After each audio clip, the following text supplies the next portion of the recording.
राम कथा प्रभु श्री राम की संपूर्ण कहानी। प्रभु श्री राम पर कालांतर में कई रामायण लिखी गई है, जिसमें वाल्मीकि रामायण, रामचरितमानस। नंबर 1, त्रेता युग में अयोध्या के सूर्यवंशी राजा दशरथ की 3 रानियों कौशल्या, सुमित्रा और कैकेयी से 4 पुत्रों का जन्म हुआ, जिसमें श्री राम माता कौशल्या के पुत्र लक्ष्मण और शत्रुघ्न माता सुमित्रा के और भरत माता कैकेयी के पुत्र थे।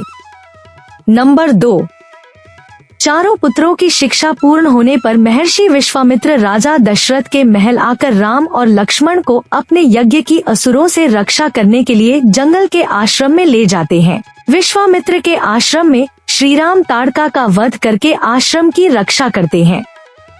नंबर 3, ताड़का वध के बाद महर्षि विश्वामित्र श्री राम और लक्ष्मण के साथ जनकपुरी की ओर रवाना होते हैं। रास्ते में वे ऋषि गौतम के आश्रम से गुजरते हैं।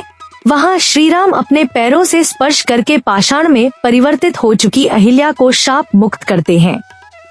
नंबर 4, इसके बाद विश्वामित्र श्री राम एवं लक्ष्मण को जनकपुर में सीता स्वयंवर में ले जाते हैं। वहां भगवान श्री राम शिवजी का पिनाक धनुष तोड़ देते हैं। नंबर 5, इसके बाद दशरथ जी के 4 पुत्रों का विवाह राजा जनक व उनके छोटे भाई कुशध्वज की पुत्रियों से होता है। श्री राम का विवाह सीता से, लक्ष्मण जी का विवाह उर्मिला से, मांडवी का विवाह भरत से और शत्रुघ्न का विवाह श्रुतकीर्ति से होता है। नंबर 6, देवासुर संग्राम में दशरथ का रानी कैकेयी ने साथ दिया था। दशरथ 2 वरदान मांगने का वचन देते हैं। श्री राम के राज्याभिषेक की तैयारी के दौरान मंथरा के उकसाने पर रानी कैकेयी श्री राम को 14 वर्ष का वनवास और अपने पुत्र भरत को अयोध्या का राजा बनाने का वरदान मांगती है।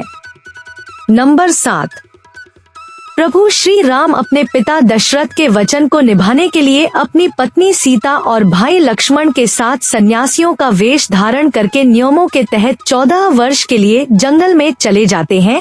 नंबर 8, प्रभु श्री राम, लक्ष्मण और माता सीता को निषादराज केवट नाव से गंगा पार कराते हैं। श्री राम पारितोषिक देना चाहते हैं तो केवट कहता है कि जिस तरह मैंने तुम्हें गंगा पार कराया, उसी तरह आप भी मुझे और मेरे परिवार को इस भवसागर से पार करा देना। नंबर 9, दंडकवन में रावण की बहन शूर्पणखा सुंदर अप्सरा नयनतारा का रूप धरकर कुटिया के बाहर बैठे श्री राम से विवाह करने का कहती है। श्री राम के इनकार करने पर वह लक्ष्मण से जिद करती है। फिर वह माता सीता को मारने दौड़ती है। यह देखकर लक्ष्मण जी उसकी नाक काट देते हैं। नंबर 10, अपनी कटी हुई नाक को लेकर शूर्पणखा अपने भाई और दंडक वन के असुर राजा खर और दूषण के पास पहुंचती है। बाद में श्री राम का खर और दूषण से युद्ध होता है, जिसमें दोनों का श्री राम वध कर देते हैं। नंबर 11, खरदूषण के वध का समाचार लेकर शूर्पणखा अपने भाई लंकापति रावण के पास पहुंचकर उन्हें भड़काती है और सीता की सुंदरता की तारीफ करती है। इसी के साथ वह कहती है कि आप वनवासी राम की सुंदर पत्नी का हरण करके ले आइए। नंबर 12, इसके बाद रावण अपने मामा मारीच को हिरण बनाकर अपहरण की योजना बनाता है। सीता उस सुंदर स्वर्ण हिरण को देकर उसे लाने के लिए श्री राम से जिद करती है। राम जी उस हिरण को लाने के लिए वन में चले जाते हैं।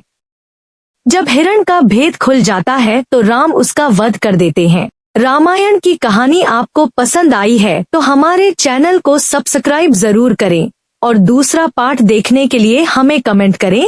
जल्द ही हम दूसरा पार्ट लेकर आएंगे। जय श्री राम।